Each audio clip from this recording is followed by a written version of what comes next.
Number 1, 06.7 Energy FM. Same, pero iba. Kapiling mo pa rin. Nag-iisang checks ng radyo. Ako yon, si Gandang Cara. Hello, Pangga.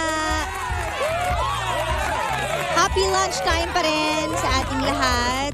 Oras natin, 1:36. Kumusta naman ang kain mo kanina? Naging masaya ka ba dahil busog na busog ka? O naging masaya ka dahil first time mong makasama sa pagkain sa lunch ang iyong crush? Oy, taray. Yung mga may crush dyan sa office, inaabangan lang talagang mag-lunch break, no? Para may chance. Parang bumabalik ka sa pagkabata mo, no? Yung pagka-high school mo, pagka-college mo, yan, yung mga galawan before na nakakamiss naman talaga. Tapos yung tuksuhan ng kaklase mo na, oy, katabi. Ngayon naman yung mga ka-office mates mo, di ikaw na talaga. Yee! Happy Tuesday! Once again, it's a Tuesday with me, Pangga. At dahil may date na naman tayo today, huwag ka nang masad. Isipin mo na lang, andito ako. Lalo na kung hindi ka sinipot ng iyong kadate. Sakit no? Yung napag-usapan nyo na tapos biglang hindi sisipot. Anong meron? Pero baka naman may emergency lang. Or baka may nangyari lang sa bahay nila na hindi niya masabi, di ba? So, lawakan mo pa ang iyong pangunawa. Huwag basta-basta magagalit. Tandaan na, nowadays, hindi tayo dapat basta-basta nagagalit kasi inuubos lang natin ang ating energy sa galit. So, dapat calm down. Di ba? Ganon. Eto na nga mga pangga-reminders lang sa ating lahat. Pangalagaan din natin ang ating katawan, hindi lang ang ating puso. Dapat physically fit din tayo and healthy. Kaya naman, meron po tayong MX3 capsule. Ito po ay nagtataglay ng alpha mangosteen, beta mangosteen at gamma mangosteen. Mga sangkap na nakakatulong at hindi masama sa kalusugan natin. Ayan, yung MX3 Plus with L-carnitine and CoQ10. At kaya tinawag na plus kasi meron siyang dagdag benefits ng CoQ10 at L-carnitine. Ang coenzyme Q10 naman po ay uri ng supplement na kailangan ng katawan natin lalo na nagkakaedad. Tulong po ito sa malakas na heart muscle fiber. At ang L-carnitine naman po ay uri ng protein na tumutulong sa maayos na metabolism or panunaw. For any inquiries, visit their website mx3ph.com or call the hotline 0918-8888-693. And yes, live na po tayo ngayon on Facebook. Kaya naman, silipin mo na sa iyong cellphone, sa iyong laptop, sa iyong computer ang ating live ngayon sa Facebook. Hanapin mo ang Energy FM 106.7 kung saan 999 na. Isa na lang magwa 1 million na tayo. Kaya kung ikaw yung isang yan, i-like mo na yung ating fan page kasi 999,000 na ito. So waiting tayo na mag 1 million. Sana today na talaga kasi nabigo tayo kahapon. Sabi ko ipa 1 million na nakahapon. Wale. So ngayon na lang tayo mag-abang kung mag 1 million siya. So super duper thank you once again sa lahat ng mga sumusuporta. At gusto ko rin magpasalamat sa VP Choice Awards ha. Ayan. Thank you so much sa pagkilala din sa akin. Nakakatuwa naman na Hall of Fame. Parang nahihiya akong tanggapin yung pangalan na Hall of Fame kasi parang totoo ba? Parang pero pag iniisip ko, dahil po kasi talaga sa inyo yon, di ba? Kaya maraming salamat. Anyways, please like and share our live video para masaya na ang ating lahat. Kung nasaan ka man ngayon, nasaan mang sulok ng mundo, nagpapahinga ka man sa bahay, nasa labas ka man, nasa kotse ka man, o nagbabakasyon ka man abroad, or nandyan ka man sa ibang bansa. Ayan, hello po sa inyong lahat. Sit back and relax kasi eto na ang ating story dito lang sa Sincerely, Cara.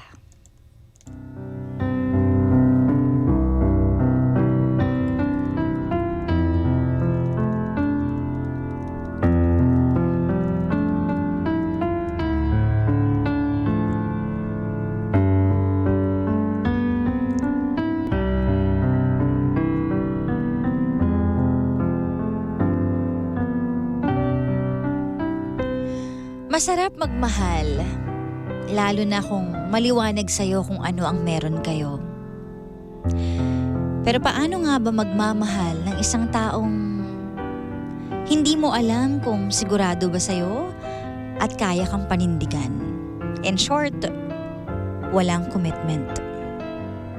Pwede nga kaya yun?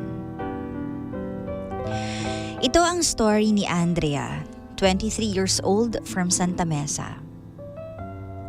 Kasalukuyan siyang graduating student. At sabi niya sa 4 na taon na nag-aaral daw siya ay meron siyang hinangaan na isang classmate niya na mabait, matalino, at nakapalagayan niya ng loob. At umabot yun ng 10 months. At sa 10 months na pagmamahal niya sa taong ito ay parang walang patutunguhan. Walang kayang ibigay na commitment sa kanya. Kaya naman, wala silang label sa loob ng 10 months. Hindi rin daw niya maintindihan kung bakit pumayag siya na mag-settle sa ganong klaseng relasyon at sitwasyon. Ano nga ba ang dapat niyang gawin kapag ganito ang setup? For sure maraming makaka-relate dito dahil nowadays nauuso to na walang label. So let's hear it straight from the heart of our sender for today. Dear DJ Kara, itago mo na lang po ako sa pangalang Andrea, 23 years old, from Santa Mesa, Manila. Ako po ay kasalukuyang graduating student. Sa 4 na taon kong nag-aaral DJ Kara, meron akong hinahangaan na isa sa kaklase ko.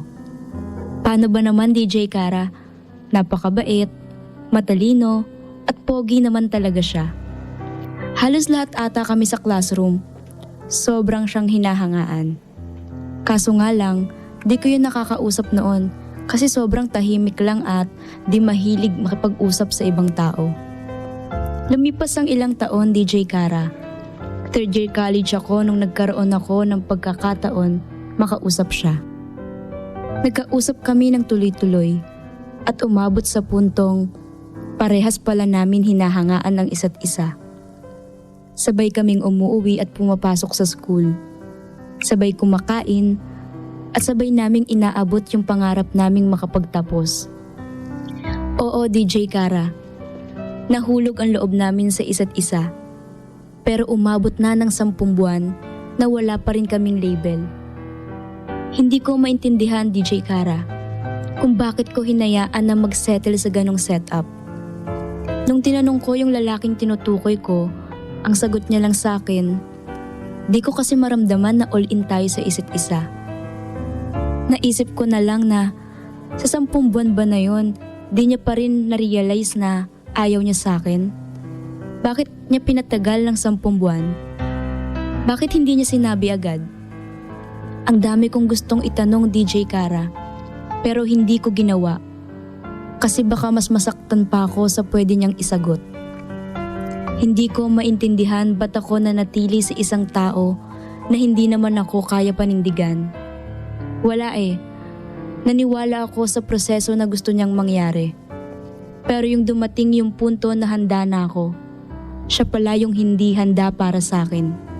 Sa huli, unti-unti ko naman binabangon uli yung sarili ko at pinanghahawakan yung sinabi sa akin ng papa ko. Pwede mong mahalin pero hindi mo kailangang pilitin na piliin ka. Kung mahal ka, ipupursu ka.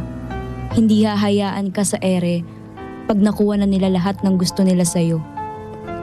Hinihiling ko rin na sana ma-realize niya na ilang beses ko siya pinili na kahit kailan hindi ko ginawa sa iba, maski sa sarili ko.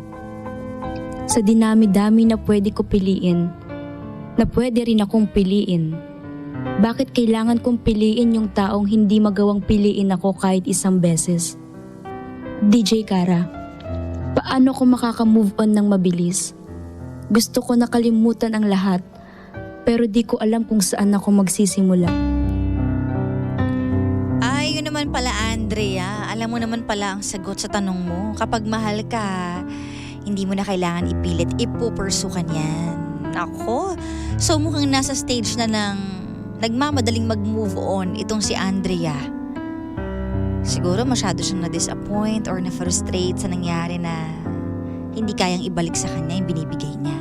Ano nga ba ang masasabi nyo sa story ni Andrea na nasa isang sitwasyon na walang label? Mahal niya, pero hindi siya kayang panindigan. At mag-1 year yun kasi 10 months, ibig sabihin 2 months na lang, 1 taon na. Imagine that, nakaya mo ng halos 1 taon na minamahal mo yung tao na parang ikaw yung nag-iintay. Baliktad, di ba? Dapat lalaki yung naghihintay pag nanliligaw sa babae, pero ikaw, hinihintay mo na mabigyan ka ng commitment. OMG. Ano nga ba ang masasabi nyo? Comment down sa ating Facebook Live. Hanapin nyo lang po, Energy FM 106.7. At ano nga ba ang masasabi nyo sa story ni Andrea? O sabi dito, Hi DJ Kara, huwag ka na umasa sa kanya kapag ganyan. Nasasaktan ka ngayon kasi hindi ka naging honest sa nararamdaman mo. Pinaabot mo pa ng 10 months. Wrong choice, wrong person, move on and let go. Sabi naman to ni Ate Arlene. Baka friendship lang kasi yung gusto niya sa'yo. Sabi ni Ate Lorena. Baka friendship lang talaga, no? Hindi kanya kayang panindigan. Eto pa, walang relationship, situationship sila. Kung ayaw mong malagay sa komplikadong sitwasyon, linawin mo ang label ninyo. Don't settle for less. Red flag na agad si Guy kapag hindi kanya nilagyan ng label. Layuan mo na bago ka pa malagay sa mental torture. Sabi ni Peter Sming. Totoo yan. It's a torture para sa ating mga kababaihan, di ba? Naku, kapag ganyan ang klase ng isang lalaki, wala talagang plano at balak sa'yo. Iwanan mo na yan. Mahal mo nga pero di ka naman pinipili. Bata ka pa. There is more for you. Just wait for your perfect timing and God's give you the right guy for you. Sabi ni Jane. Ang sakit naman, araw-araw masaya ka. Yun pala, wala naman ikaw hinihintay. So let go. O nga naman, no? Sabi ni Letty. Mahaba pang hinaharap mo sa buhay, iha. Hintayin mo na lang yung tamang tao para sa'yo. Bumitaw ka na sa taong yan na kulang ang pagpapahalaga sa'yo. Uy, sabi naman to ni Mama Lola. Kung walang label sa pagmamahalan nyo, abagora, ano pa bang hinihintay mo? Sabi naman to ni Mami Alicia Guevara. Oo nga naman, ano pa ba kasing hinihintay mo? But well, Andrea, totoo nga, matanong nga kita. Ano pa bang hinihintay mo? Pero itong si Andrea, hindi na siya nakapaghintay Kasi sabi nga niya, paano po ba mag-move on ng mabilis? Well, ang sagot sa tanong mo is, kung pwede nga lang makapag-move on ng mabilis, lahat ng tao ginawa na yon. Kaso wala namang inimbentong gamot for that. Hindi yan kagaya ng pag masakit yung ulo mo, may iinumin ka. Pag masakit yung katawan mo, may iinumin ka. Pag gutom ka, may kakainin ka. Hindi ganun kadali Pagdating sa pag-ibig, mahirap po talaga yan. At yung gusto mong lumimot, kahit anong inom mo ng alak, kahit anong pigil mo ng sarili mo na wag umiyak, pag nasaktan ka talaga Walang gamot. Ang tanging gamot lang dyan is, number 1, acceptance na hindi siya para sa'yo. Number 2, let it go. And let it out. Umiyak ka hanggat gusto mo, magdrama ka hanggat gusto mo, ikwento mo hanggat gusto mo, ilabas mo hanggat gusto mo. Ilabas mo lahat ng emotions na nakatago sa puso mo para gumaan. Kasi it's a process. And then, pagkatiwalaan mo ang panahon, it will take time. Hayaan mo lang na tulungan ka ng panahon. Kasi in time, makakalimot ka rin with the help of yourself. Ikaw ang magsisimula niyan. So magtulungan kayo ng panahon. Ng sarili mo. Time heals. Just wait for the right time. But then again, sa nangyari sa'yo, Andrea, alam mo may lesson ditong matututunan And sa lahat na nakikinig at nanonood, don't settle for less. Diba? Mararamdaman mo kung para sa'yo talagang isang tao. Alam niyo, naniniwala ako na kapag nasa isang sitwasyon ka na ang hirap-hirap, yung parang feeling mo, bakit ang hirap lumigaya? Bakit parang kahit anong gawin ko, hindi kami okay? Bakit kahit anong pilit ko, ba't iba yung pakiramdam? Parang ang bigat-bigat. Alam niyo, kapag ganyan daw yung pakiramdam, it means hindi siya para sa'yo. Kasi kapag natagpuan mo na yung tamang tao para sa'yo, magiging magaan ang lahat. Though may pagdadaanan din kayo, syempre, hindi naman perfect, pero magiging magaan. Hindi mabigat. Kaya, ibig sabihin lang yan, Andrea, hindi siya ang tamang tao para sa'yo. Kasi kung siya ang tamang tao para sa'yo, umpisa pa lang, hindi ka niya hahayaang mag-isip, mag-worry, mawalan ng security. Hindi enough yung, hindi daw kasi tayo all out. No, hindi ako naniniwala dyan. Kapag mahal ka, mahal ka. Walang pero-pero. Walang kasi-kasi. Pag mahal ka, ibibigay yan ng buo sa'yo. So enough na yung hinintay mo na almost 1 year na magkaroon kayo ng commitment. Ibig sabihin lang yan, wala siyang plano para sa'yo. Wala siyang commitment na kayang ibigay. And girls out there, kapag nasa isang sitwasyon kayo ng ganyan, na binibigay nyo lahat at wala namang ibinibigay sa inyong assurance or commitment, why wait? Ibig sabihin, hindi yan ang tamang tao para sa'yo. Kasi ang tamang tao para sa'yo ay hindi mo na kailangan mag-worry. Ibibigay yan sa'yo ng hindi mo hinihingi. Alam nyo, kaya naniniwala talaga ako na eto, paniniwala ko lang naman naniniwala talaga ako na dapat mas mahal ng lalaki ang babae.